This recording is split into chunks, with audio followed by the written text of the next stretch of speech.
Haleluya. Salam jumpa kembali dengan Om Jono dalam program Kata Hari Ini. Kita akan membaca Mazmur pasalnya yang ke-26 ayat 1-12. Tetapi sebelumnya kita berdoa. Bapa, di dalam nama Tuhan Yesus, hamba berdoa bahwa setiap pemirsa yang menonton video ini diberkati Tuhan. Apa saja yang mereka lakukan berhasil dan beruntung. Sucikan kuduskan hamba-Mu, sucikan kami semuanya agar tetap layak di hadapan Tuhan. Berkati program Kata Hari Ini agar menjadi berkat bagi banyak orang. Hamba-Mu akan membaca firman-Mu karena firman-Mu adalah kekuatan kami. Di dalam nama Yesus Kristus, haleluya, haleluya, amin. Doa mohon dibenarkan oleh Tuhan dari Daud. Berilah keadilan kepadaku ya Tuhan, sebab aku telah hidup dalam ketulusan. Kepada Tuhan aku percaya dengan tidak ragu-ragu. Ujilah aku ya Tuhan dan cobalah aku. Selidikilah batinku dan hatiku. Sebab mataku tertuju pada kasih setiamu dan aku hidup dalam kebenaranmu. Aku tidak duduk dengan penipu dan dengan orang munafik aku tidak bergaul. Aku benci kepada perkumpulan orang yang berbuat jahat dan dengan orang fasik aku tidak duduk. Aku membasuh tanganku tanda tak bersalah, lalu berjalan mengelilingi mezbah-Mu ya Tuhan, sambil memperdengarkan nyanyian syukur dengan nyaring dan menceritakan segala perbuatan-Mu yang ajaib. Tuhan, aku cinta rumah kediaman-Mu dan pada tempat kemuliaan-Mu bersemayam. Janganlah mencabut nyawaku bersama-sama orang berdosa, atau hidupku bersama-sama orang penumpah darah, yang pada tangannya melekat perbuatan mesum dan yang tangan kanannya menerima suapan. Tetapi aku ini hidup dalam ketulusan. Bebaskanlah aku dan kasihanilah aku. Kakiku berdiri di tanah yang rata. Aku mau memuji Tuhan dalam jemaah. Wow, luar biasa. Ayat yang ke-8 dikatakan Tuhan, aku cinta pada rumah kediaman-Mu. Sekali lagi, Tuhan, aku cinta pada rumah kediaman-Mu. Pertanyaan bagi kita adalah, adakah kita cinta rumah Tuhan?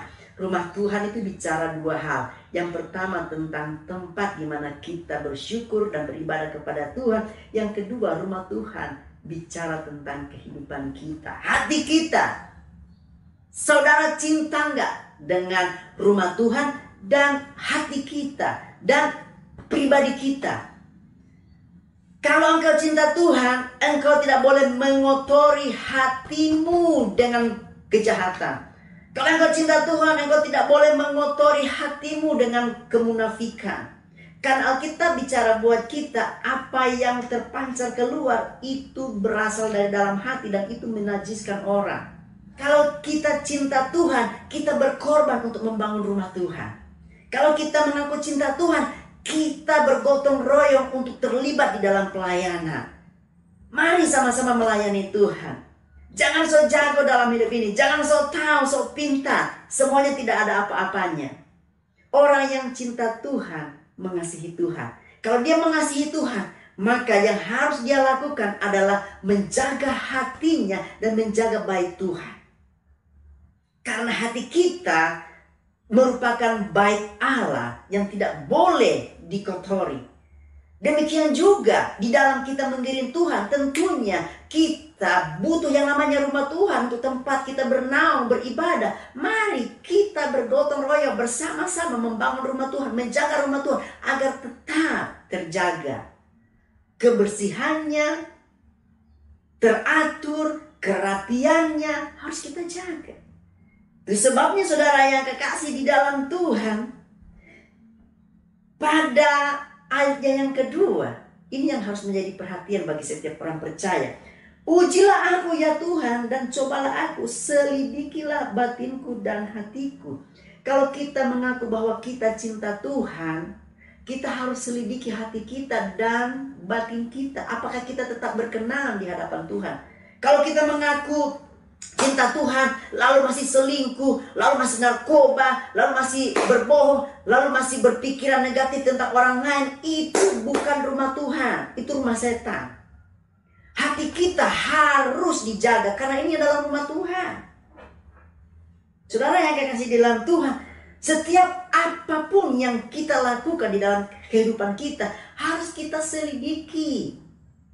Mulai dari hati kita. Makanya Daud ketika dia mau berperang, ya, melawan musuhnya, dia selalu bertanya kepada Tuhan.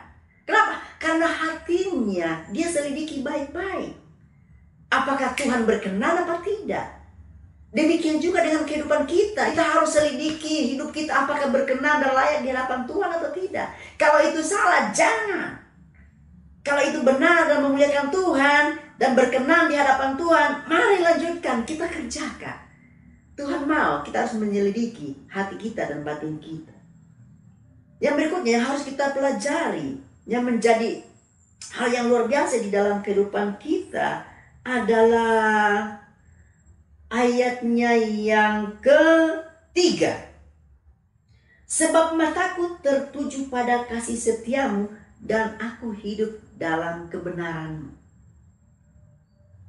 Kalau kita mengaku orang yang cinta Tuhan, kita makin benci dosa, makin hidup dalam kebenaran. Kalau engkau masih berdosa, jangan bilang bahwa aku ini cinta Tuhan. No. Kalau engkau cinta Tuhan, hidupmu selalu dalam kebenaran. Ada tantangan, masalah, pergumulan, itu biasa. Tetapi kebenaran adalah syarat mutlak.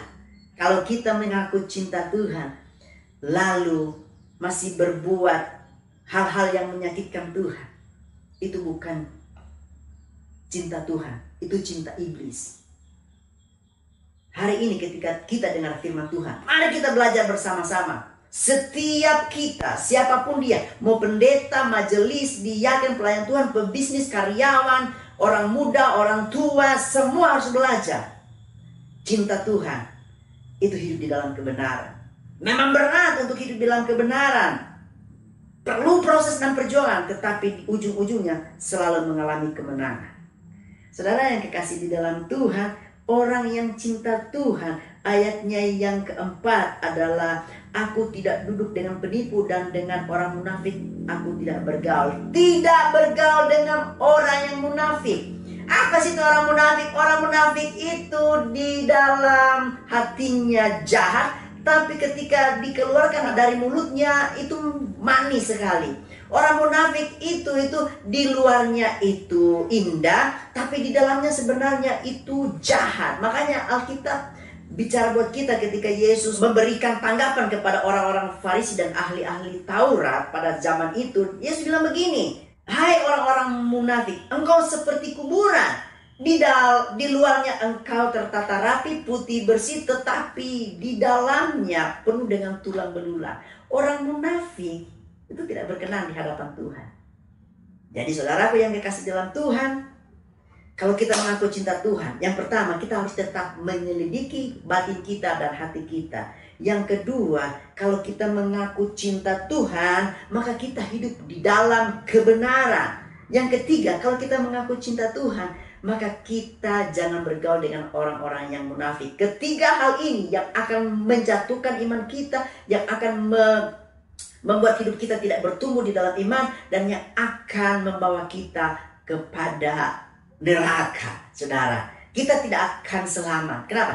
Karena masih ada hal-hal yang menyakitkan Tuhan. Oleh sebab itu ketiga hal ini harus kita pelajari. Karena kalau kita cinta Tuhan, maka berkat, mujizat, penyertaan Tuhan itu menjadi bagian di dalam kehidupan kita. Tuhan memberkati. Mari kita berdoa. Bapa, di dalam nama Yesus, hamba berdoa buat setiap kami untuk tetap cinta Tuhan. Ajar kami tetap mengasihi Tuhan. Memang betul perlu proses perjuangan di dalam mempertahankan kebenaran untuk tetap dekat dengan Tuhan. Tetapi kami percaya kalau Tuhan menyertai kami, kami sanggup dan kami mampu. Terima kasih Bapa, kuatkan yang lemah, beri penghiburan bagi yang susah, beri jalan keluar bagi yang mengalami jalan buntu. Karena kami percaya orang yang berharap kepada Tuhan tidak akan pernah kekurangan sesuatu yang baik. Di dalam nama Yesus, haleluya, amin. Sampai jumpa pada program Kata Hari ini berikutnya. Tuhan Yesus memberkati. Haleluya.